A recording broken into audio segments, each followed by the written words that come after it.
This never gets easy. I always go back to the beginning of my role as mayor in Harlem Hospital, where Officer Mora and Rivera were assassinated. I remember watching their family members enter the hospital in a loud yell of, "No, God, please tell me it's not true." And I thought about that today when the notification came over from the police commissioner that we had a number of shots fired, and we're still unraveling what took place.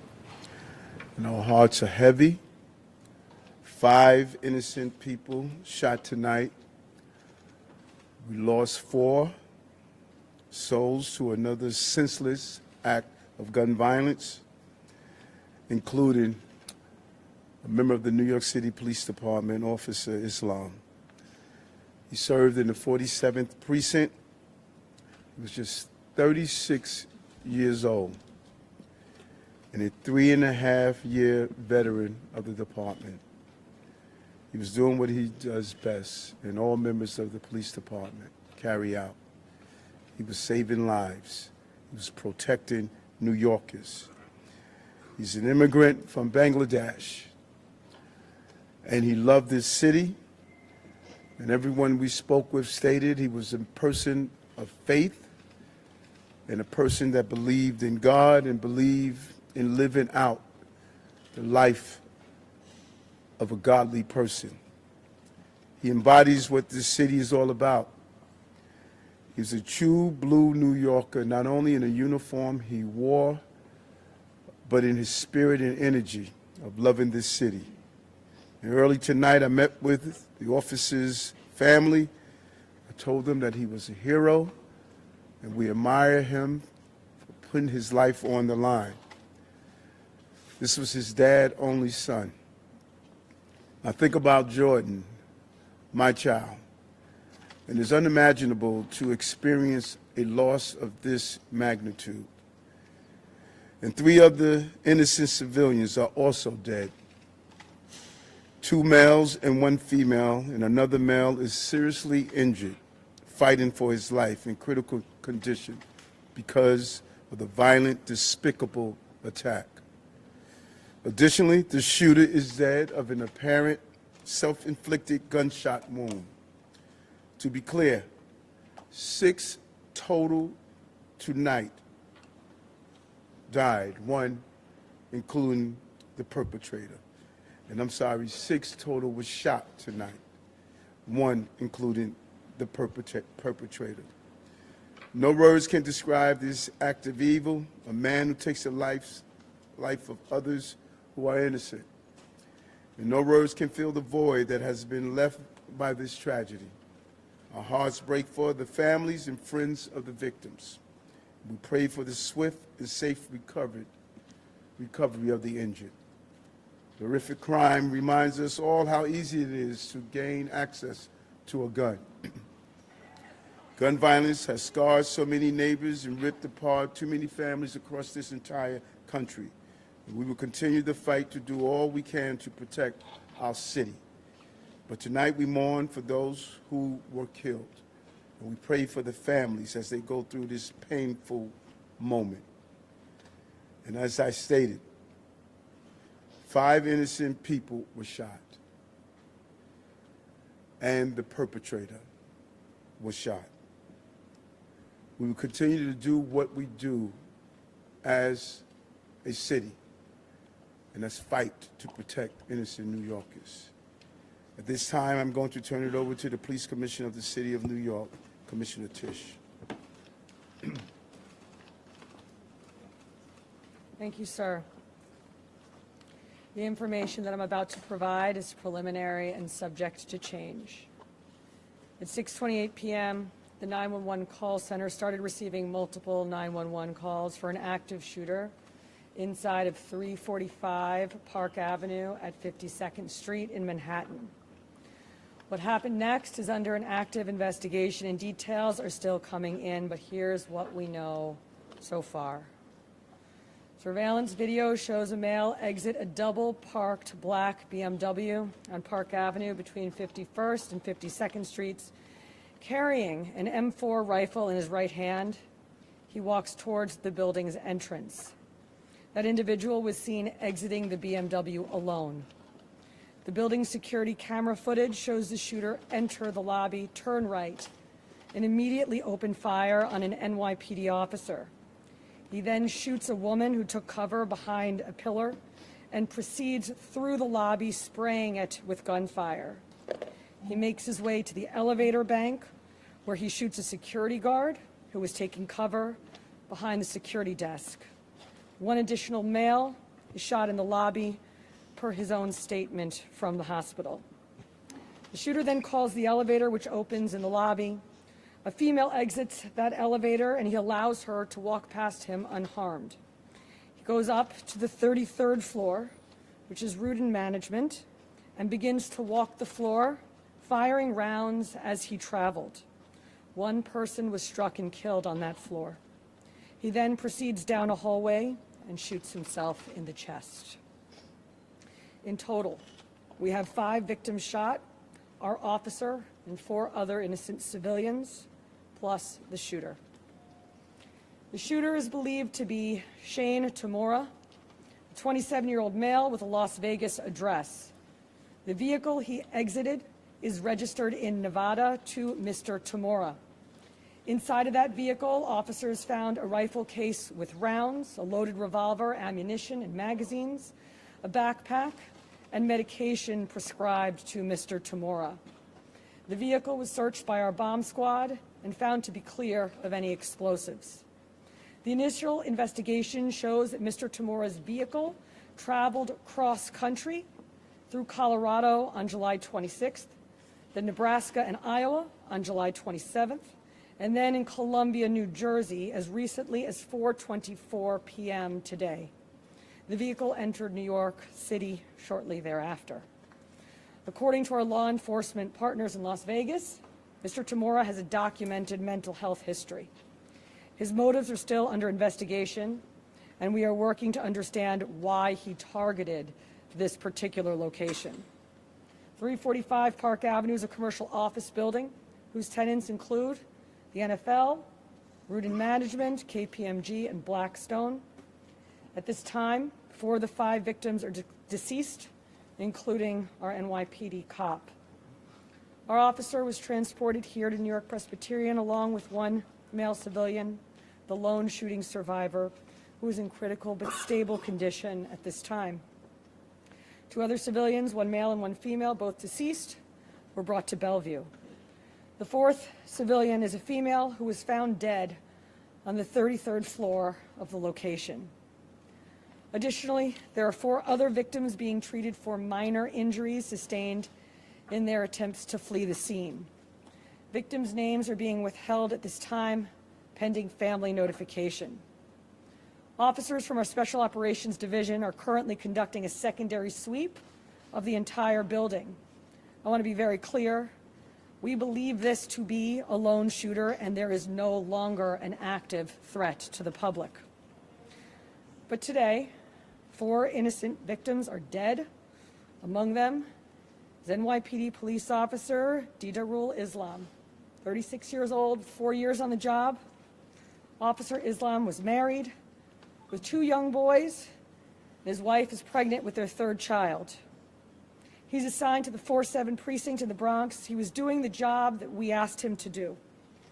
He put himself in harm's way. He made the ultimate sacrifice, shot in cold blood, wearing a uniform that stood for the promise that he made to this city. He died as he lived, a hero. I want to extend my profound sympathies to all of the victims and their families, and to the brave NYPD cops who today lost a brother. There are still many questions that we have to answer, and we will answer them. But for now, our city is in mourning for the innocent lives lost. May their memories be a blessing. Pat.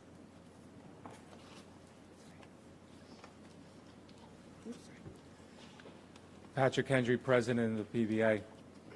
This is a devastating night for our city, for our police department. Pure evil came to the heart of our city and struck innocent people.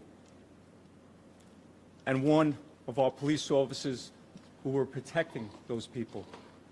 We lost 4 people tonight in our hero brother who gave his life for this city.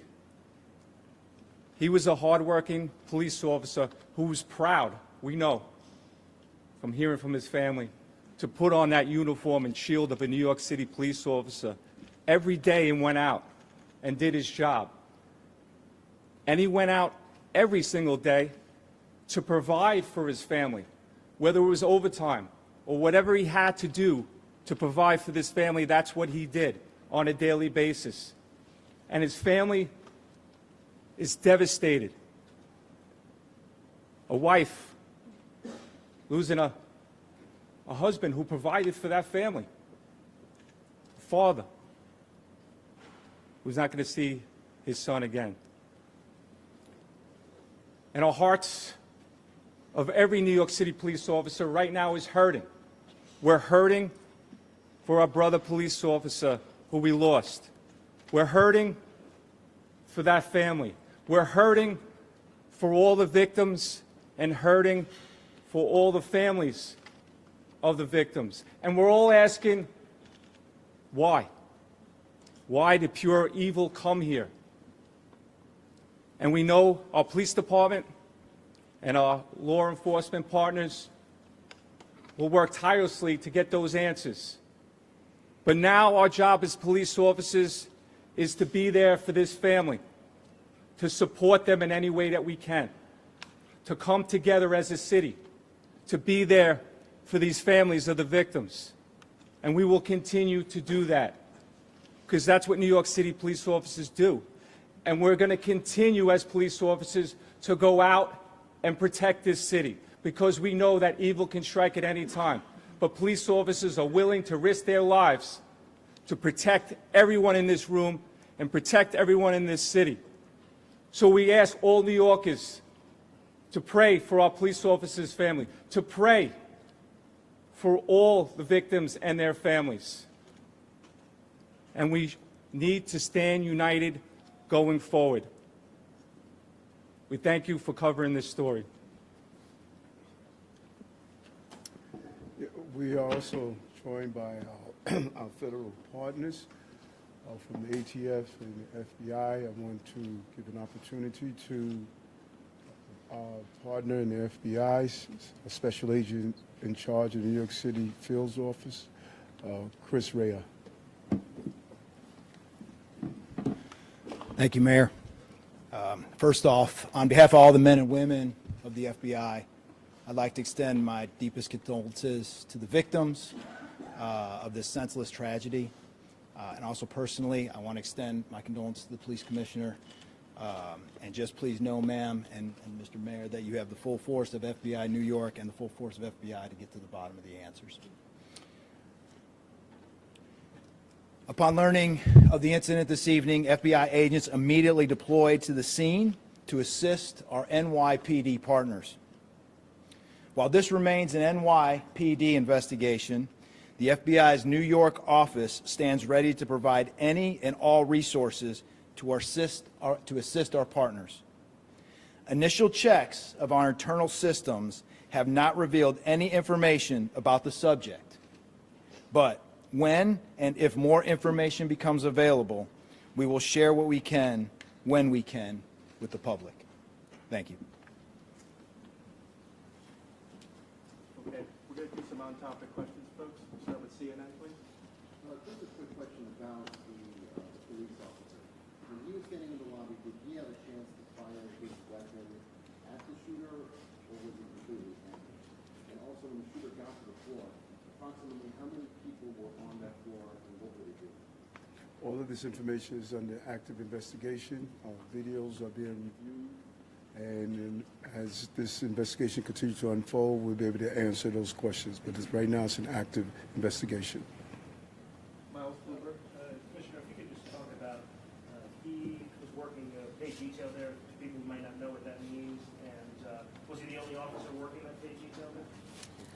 I believe that there were 2 officers in the building working pay detail assignments in different parts of the building.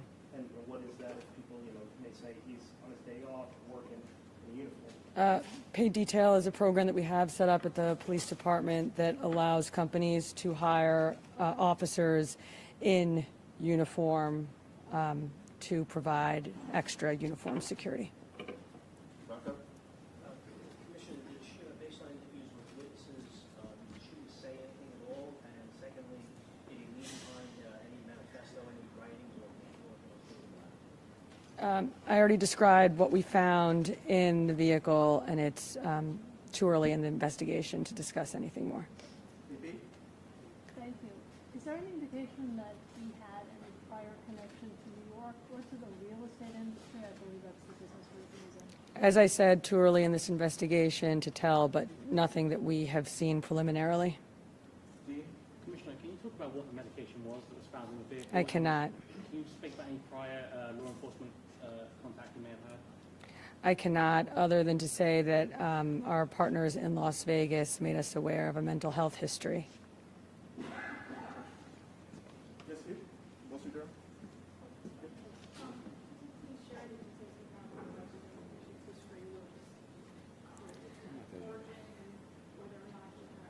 Just what I said already. It was an M4 rifle, and we also found a revolver in the vehicle with ammunition and magazines. He did have a license in the state of Nevada. Your Blum? Was there any intelligence indicating that this location is at risk beforehand? And are you considering this a targeted attack or an after? At this time, it's too early in the investigation to tell.